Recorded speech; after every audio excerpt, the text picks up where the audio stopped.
Quicken Simplifi is one of the best budgeting apps available, but only if you avoid these common mistakes. So in this video, I'll explain exactly what these mistakes are and how to avoid them to get the most out of managing your money. Plus, I'll share a few pro tips that most users miss, including a feature that I've started using recently that's completely reshaped the way I think about my spending. If you're new here, this is Feasible Creative, where we help you unlock financial freedom.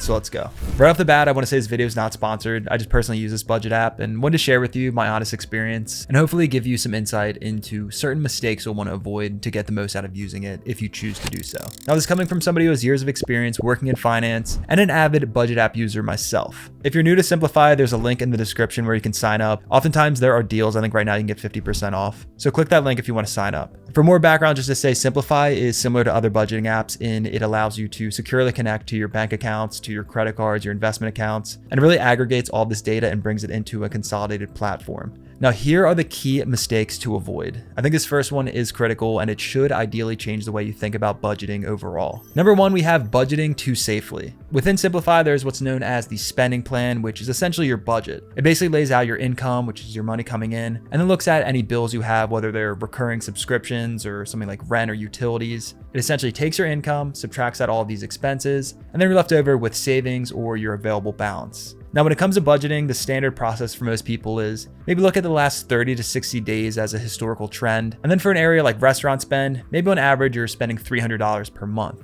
The average budgeter might say, okay, I'll keep that 300 consistent for this month, next month, etc. But I think you have to do something completely different, and that's setting more of a stretch target. Instead of keeping consistent at 300, try bringing that down to something like 250 or 275. And that way it's more of a challenge to actually hit this target, and it's something where you become more intentional with your spending. Also, using these stretch targets can allow you to avoid a phenomenon that many people are guilty of doing. And this is falling victim to lifestyle creep. When it comes to lifestyle creep, explained simply, imagine you get a brand new job, you've been working very hard for the last couple months, you finally get that promotion, you get a 20% raise, bigger bonus. And once you get that raise, you start thinking, I'm gonna go out and get a new car, I'm gonna get some new clothes, I'm gonna look better in the office or working from home. And you notice that although your income's rising, so are your expenses. Now the issue there is as your income rises, that's great, but as your expenses also rise, when you do income minus expenses, your total savings may not be increasing at all. So ideally, you will see an increase in your income, but try to hold your expenses steady when possible. And that is a great way to see that income come through and boost your savings.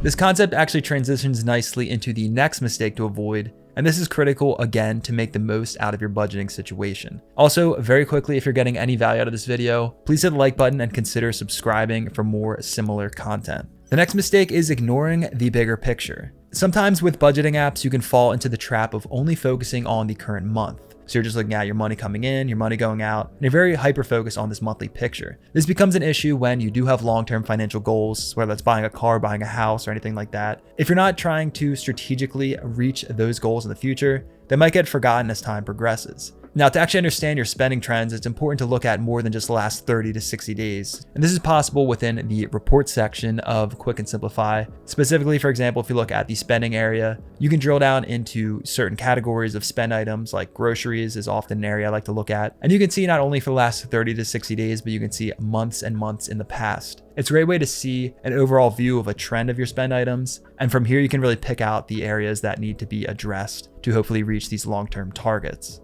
So again, zoom out, think about the bigger picture. Don't just focus on hitting your budget for the current month. While that is important, try to think beyond just that. And I think doing that makes you become a much better budgeter. So next up, we have not using watch lists. Watch list is a feature within Simplifi that allows you to track and monitor spend within a certain category. And this could be something like a payee, which might be like Amazon or Whole Foods, or more of a specific spending category like restaurants or coffee shops. You can look directly at these spending items and have them in this separate view, and is a great place to watch your spending and monitor as needed. Personally, in my own life, I've used this very recently for groceries. I found myself using a lot of Instacart when I lived in the city, and then I've just been more health conscious lately, so I've been shopping at a little bit more expensive grocery stores. So I split out the grocery spending category in my watch list, set a target that's a bit of a challenge to hit, and then I'll go in here and there and monitor how things are going. And again, this is a great way to drive change and hit that long-term view I have for my own money. The next mistake is overanalyzing investments, and this almost completely threw me off my game pretty recently. I found myself using Simplifi and seeing all this financial data, seeing a lot of red, a lot of losses, and this had me getting pretty emotional about investing, and I was thinking about doing some panic selling. So this was the mistake where I was overanalyzing the investments. In the investment section of Simplify, you have the ability to see all of your balances in your portfolio. So whether that's individual stocks, bonds, ETFs, you can see all of these balances and your performance over time. Additionally, you can see different articles and whatnot that have some influence on your assets. And there can be things within those articles that are steering your prices up or down. I think it's important to understand you have this information. It can be very helpful, but you may want to take a step back and make sure you're not making any emotional decision that is swaying from your overall investment strategy. Again, not financial advice, but just sharing a mistake I made and hopefully something you can avoid. The next mistake is setting and forgetting. Now, lately in my own life, I've been having a lot of changes from getting a new job, moving from the city out to the suburbs, and basically haven't had enough time to look into my budgeting app and see where my money is going. Now, I've been doing this for a pretty long time, so I do have a good pulse on my overall financial picture. I know my income sources, I know my expenses generally, but I was treating Simplify like more of a set it and forget it budget. Now, I do actually think this is a good app to do something like that, but you still want to keep an eye on your finances when possible. Since I had been avoiding budgeting, this required me to spend extra time to understand my transactions, make sure things were mapped properly, and get a better grip on my overall financial picture. To avoid this, it's all about staying consistent. And to do this, all you have to do is open up Simplify on maybe a weekly cadence, a monthly cadence, and just get a view of where you are. It doesn't necessarily have to be every single day, but you do want to know generally where your money's coming from and where it's going. The next mistake is ignoring transaction rules. As mentioned, when you have your bank accounts and your credit cards securely connected to Simplify, you'll generally have a lot of transactions flowing into the budget app. This is a good thing to see where your money's going, but it becomes an issue if you have certain transactions that are miscategorized. For the most part, I will say these budget apps do a good job of picking and choosing if something's restaurant spend or utilities or Netflix subscription, but here and there will be some issues that pop up. And if it's a high dollar value, you can throw off all of your balances. Now, thankfully, you have the ability to set up rules for different transactions, especially if something's recurring. And by looking at all your data, you can ensure that your financial reports are accurate, and it's a better way to build a more secure and a more accurate budget. The next mistake is only using the mobile app. Simplify has an app available for Android and iOS users, and it is honestly very easy to use. It's intuitive, the UI is good. But then I transitioned to using the desktop version or the web app one day, and honestly now this is my go-to.